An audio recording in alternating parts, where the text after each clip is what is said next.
ನನಗೊಂದು ವಿಷಯನ ಡಿಕೋಡ್ ಮಾಡಿ ನೀವು. ನಾನು ಬಹಳಷ್ಟು ಜನ ನಾನು ಇವಾಗ ಪಾಡ್ಕಾಸ್ಟ್ ಮಾಡಿದ್ದೀನಿ. ಬಟ್ ಎಲ್ಲರೂ ಈ ಇಂಜಿನಿಯರಿಂಗ್ ಬ್ಯಾಕ್‌ಗ್ರೌಂಡಿಂದ ಬಂದಿದ್ದಾರಲ್ಲ. ಹೆಂಗದು? ಇಂಜಿನಿಯರಿಂಗ್ ಬ್ಯಾಕ್‌ಗ್ರೌಂಡಲ್ಲಿ ಏನಿದೆ? ಅಂದರೆ ಐ ಆಮ್ ಸರ್ಪ್ರೈಸ್ಡ್. ಯಾಕೆಂದರೆ ಕಳೆದ ಒಂದು 2-3 ಪಾಡ್ಕಾಸ್ಟ್‌ಗಳನ್ನು ನಾನು ಮಾಡಿದಾಗ ಎಲ್ಲರೂ ಹೇಳಿದ್ದು engineering background and tremendous achievements. ಅದೇನದು? ಡಿಕೋಡ್ ಮಾಡಿ ಸ್ವಲ್ಪ ನೋಡೋಣ.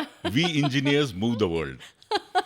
ಓಕೆ, ಯಾಕೆ ಅಂತಂದರೆ ಈಗ ಡಾಕ್ಟರ್ಗಳದ್ದು ಅವ್ರು ಬೇರೆ ರೀತಿ are they inject life into the human beings, but engineers actually move the world.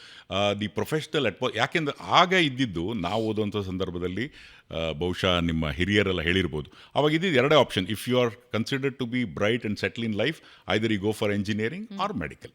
ಅವಾಗ ಕಾಲೇಜಸ್ ಜಾಸ್ತಿ ಇರಲಿಲ್ಲ ಆ್ಯಂಡ್ ಕಾಂಪಿಟೇಷನ್ ವಾಸ್ ಹ್ಯೂಜ್.